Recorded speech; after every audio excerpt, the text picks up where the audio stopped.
My parents often visited us, and their presence was always a joy, especially for my son Tedrick, who was raised by them during his early years.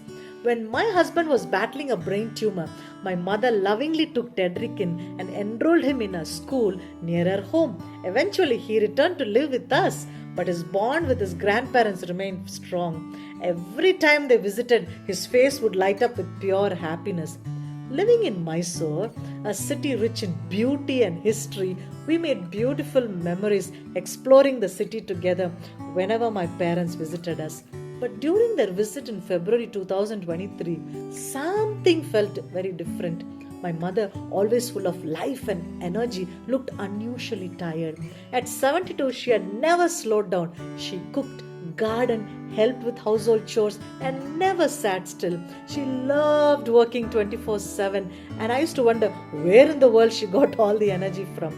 But this time, she looked pale, weak, and preferred to rest. I perfectly knew that something was really wrong. It alarmed me, but I assumed it was arthritis pain in her joints that slowed her down.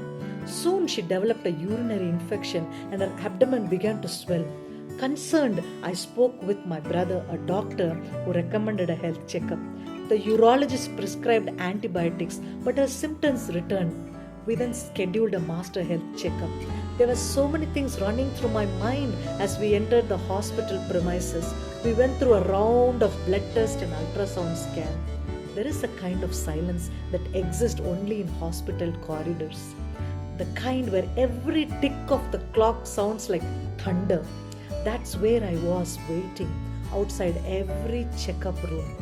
Not for time to pass, but for a verdict that could shake my world.